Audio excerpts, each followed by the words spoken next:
Okay, this is something that we have to understand and take very seriously. Let's say that. Okay, yes, you can live and on 500 milliliters, of oxygen, every breath, 4 or 5 seconds or so. Okay, but the quality of your life would change tremendously if you triple and quadruple that amount of oxygen that you're taking in. That's just simply common sense. But go to Google, go to iTunes, go to Bing, and check the information out. I want to give you some work, and if you're motivated to do this work, then you do it. If you're just complacent with me giving you just information and you don't want to take it out for yourself, you're not going to have the motivation to do it. You see that? You'll be cheating yourself tremendously if you don't do this. You might say, okay, if the capacity is 5,700 and I only, taking 1,700 milliliters, when I meditate the proper way, okay, and or if I do qigong or tai chi, okay, um, what happened to the rest? What happened to the other, 90%? You see, or the other, 70%?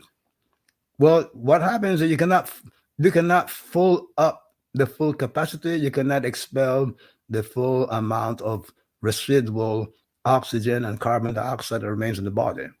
But you'll benefit a great deal, okay, by getting the 1,700 to 1,900 or maybe 2,000 milliliters of oxygen.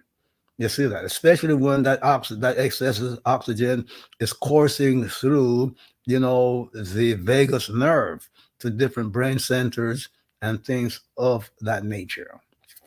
People say to me, they ask me questions. They said to me, Brother Rob, that's what they used to call me back in the early days of Ausar Auset. Brother Rob, how do you learn all this stuff? How are you able to retain all this information? You're writing books on acupuncture and qigong. You're writing books on homeopathic medicine, nutrition, herbalism, meditation, yoga.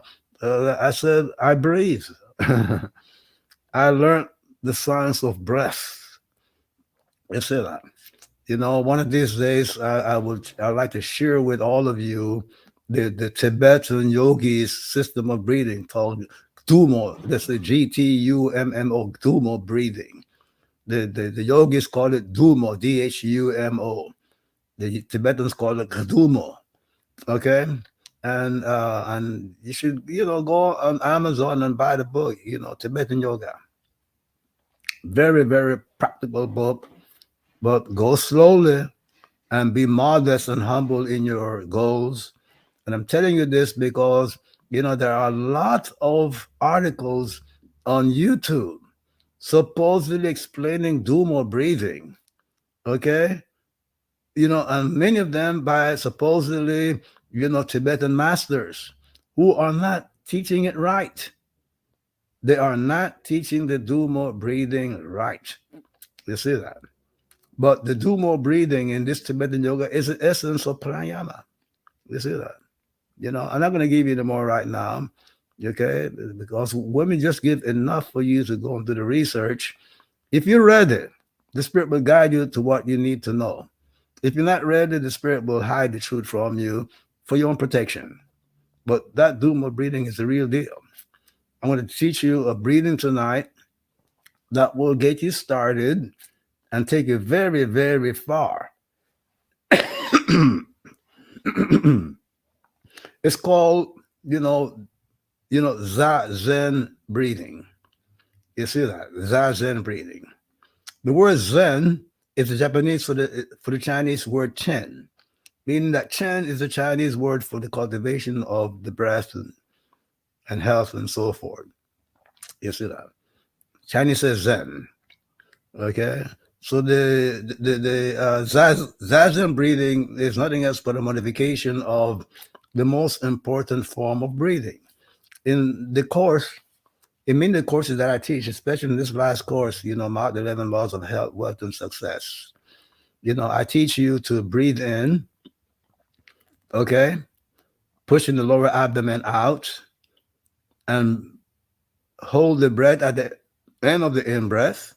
Maintain the tension there as you breathe out, pulling the lower abdomen in, meaning you, in a very relaxed manner, you breathe in, pushing the lower abdomen out. Tense it at the end of the, in breath, and maintain the tension as you pull the abdomen in on the out breath.